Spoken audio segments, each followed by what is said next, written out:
Дулдуутын равжээ 19-р зууны Монголын болон Дорн дахины яруу найрагч Равжаа 1803 онд одоогийн Дорноговь аймгийн Хөвсгөл сумын нутаг Дулаан харын баруун өмнө нарийн хараас их зүүн Дэнгийн худгийн хойно шовон хэмээх өчүүхэн шандны орчим өвлийн дунд сарын 25-на дагинсын их дүүсэн лүгэ тохиолдож нар баг үд болохын урдхан мэндэлжээ. Эцэг их нь туйлын хоосон хүмүүс байсан учраас Равжааг 3 насны орчим үед нь уг нутгаас одоогийн өргөн сумын нутаг өвөр хамрын газар ирж суурьшжээ. Равжааг 5 насны орчим их нь нас баржээ. 9 наснdaa ялгуугсан чин зөрөгт цол 5 олбог мөнгөн завья нанзад хадаг хэрэглэх ноён хутагтаар өргөмжлөгдсөн ажээ. 1814-өөс 1817 оны хүртэл Долон нуурын газар номын аршааны хүртэж төгссөн байна. 7 наснаас эхлээд шүлэг, дуу сургаал, найрглал зохиосноос идүүгээ Монгол төвд хэлэн дээр 400-аар олдож харин сурвалжлах тутам нэмэн олдсоор байгаа нь Равжаан урын сан шалгуугдажгүй гэдгийг баталдаг. 1821-ээс 1854 оны хооронд олон нутаг оронд 50-аад сүм датсан хийд байгуулагджээ. Тэгэхдээ эдгээр бүх сүм хийдийн зургийг өөрөө зохион сүм датсанг өөрөө заан зааварлаж бариулсан байна. Энэ талаараа Равжаан уран барилгагч явжээ. Равжаан цэдгийн товч хураангуйд 1832, 1839 онуудад хүрээний бэс сайтан болон богд жавсан дамб Жадрын аймгийн хам ламтан нарыг өвчтөй байхад нь оргидон очид түргэнээр идгэж байсныг тэмдэглэжээ. Мөн Равжаагийн хүн эмнэж байсан эмийн хэрэгслэл болон эмийн зүйл үлдэгдэл зэрэг нутгийн ардын дунд хадгалагдсаар байгаа нь Равжааг эмч байжээ гэдгийг нотолно. Ардын хууч яриа болон зарим сурвалж бичигт Равжааг хэл шинжлэлийн болон сурах бичиг зохиосон тухай дурддагдсан байдаг бол ард түмний дундаас авяас бэлэгтэй хүмүүсийг олж танин аваад тэдэндээ урлагийн олон төрлийн эрдмийг өөрийн биеэр зааж эзэмшүүлдэг байсан соргон хүмүүжүүлэгч ажээ. Равжаагийн зурсан гих уран зургууд хүмүүст хадгалагдаж байгаа болон зарим зургийг урд өмнө нүдээр үзэж хүмүүсийн яриагаар үзэхэд Равжаа нь уран зураач байжээ. Тэр байгаль амьдралын хөгжин доройтох хоорондын шүтэлцээг таньж мэдсэн хийгээд тэднийг сэтгэлийн үйлдэлээр зохицуулж болох нууцыг эзэмдсэн шинжээц зөнч сод ухаантан байжээ. Тэрбээр Эдүгээгийн сайн шанд хотын тухай төсөл зургийг тэртээ цууны өмнөөс тойлон бүтээснээс сүүлд 1937 он хүртэл хамрын хийдийн сүмд хадгалагдсан байв. Урлаг соёлын зүтгэлтэн туслагч Дади Шүри буян дэлгэр зэрэг авиастан бүсгүйчүүдтэй дуулж бүжиглэхтэнд зориулж зохиож өгсөн олон дуу хөгжмийн талаарх мэдээ сурвалж бичигдүүлсэн байна. Ийхүү Равжаан урлагийн олон төрлийн зүйлийн бүтээл туйруулсаар үйл ажиллагааныхаа хүрээг хязгаарлаагүй. Яруу шүлгүүдэн аялгау оруулж, бүжгээ дэглэж, жүжигээ найруулж, урлагийн ажилтнуудыг сурган бэлтгэж, сүм датсан байгуулж, соёлын төвийг сүндэрлүүлэн барьжээ. Ийм олон талт үйл ажиллагаагаар дэлхийн том уран бүтээлчдээс ялгаран давах онцлогтой соён гэгэрүүлэгч сууд хүм байжээ. Хэрийн барьдаггүй ч болоосой сургаал. Ламдаан учраад хэрийн барьдаггүй ч болоосой. Хүний биеийг олоод үгдэггүй ч болоосой. Нар ургаад шүн болдоггүй ч болоосой. Буйныг дурсаад мартдаггүй ч болоосой. Зовов юу вэ? Хатамжилтай ч болоосой.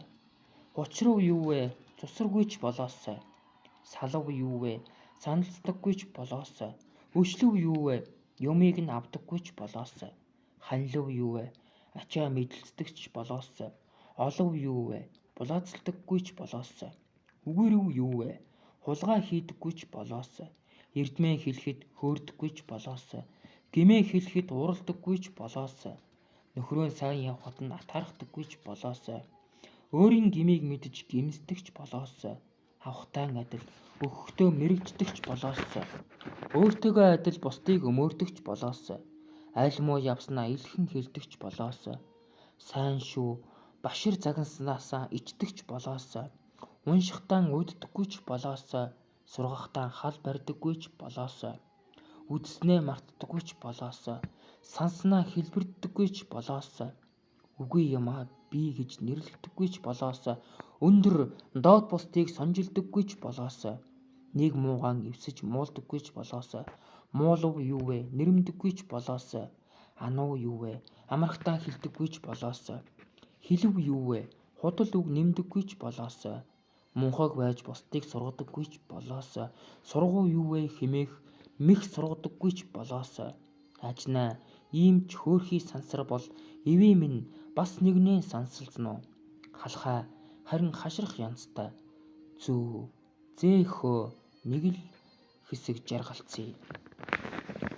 Баруун зүгийн тэнгэр толом зис уул шүлэг. Баруун зүгийн тэнгэр толом зис уулын үзүүрт бадарсан цагаан үүлний луугийн дуу нэргэлэхэд балмад сэтгэлийн тогос шувуу сэрж босон шүхүрлээд байж суух газар орон олдохгүй дэгдэнэ. Ачид лам юугаан санаж дурдан инлэх сэтгэл минь агсалсан төмөр цоожны доторх өргөс адил ариун сүжиг тангаргийн түлхүүр луга адил үнэн нөхцөвөл амгалант өөрийн сэтгэлийн царайг илхэн үзмөө.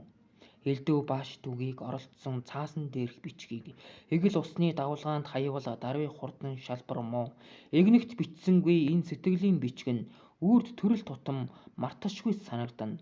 Замб твээ нар сар ээлжлэн эргэх тусмаа. Заяа хувь нүд саруул амтэн бүхэн баясмуу. Зан сайт аврал эрдэм төгс чамайгаан санвал залхуурч холдон төөрөх сэтгэл төрөх чөлөө үгүй л. Шил бомбоны дотор манцсан тунгалаг тод зуланд гаднаас салхи хэрвээхий батганы аюул үл болмоо. Батарсан гэрлийн туяагаар бусдын харанхуйг арилгагч бахта сайхан бо сэтгэлийн зохиол үүнд чинь багтана. Өөрийн сэтгэлийн авах гээхийн үзүүлсэн зарлагын толинд энэ хойтын идэр хөгшин элдв царай үзэгдэвч эртний дадсан муу үүлийн төмөр алхаар бовол ийшээ тийшээ бахирах чөлөө олохгүй эвдэрмүү. Махыг идэгч чонч бол ихийнхээ сүгээр өснө. Муу үүлийг идлэгч бийж ламынхаан ачаар бойжин. Хүний ачаар хүмүл түүгээд өмхийг их хүний эрдмийг сураад өөрийн эрдэм хэмээн бардамуу. Гадаад далайд орсон борооны ширхэг хатах нь хидийч вэ? Гайхамшигт ламынхаан цэдгийг дурдсан буян хидийв. Галавт ирвч олдохгүй бэрхийн хүний биеийг гавьяагүй орхиод сүүлээр гаславч хожимд муу. Хинх тунх сэргэлэн хүчтэй идэр нас нөхцсөн хойно энэ ертөнцийн оронд алиад нь сууж нутгаан барах цаг. Өнгөрсөн идэр биеэс сэргээж авахд бэрхтэл эдгээршгүй зууралцсан чагтгаан тасбал амгалан хойш буцаж ирэхүй мөрт маш оршсон хотол төгс туулсан бурхны дээд хутгийг хүсэж хоёр тус бүтээхийн бэлэг 25-ны өдөр холимог альбом зан тавинд додмой рамдол дуулваа.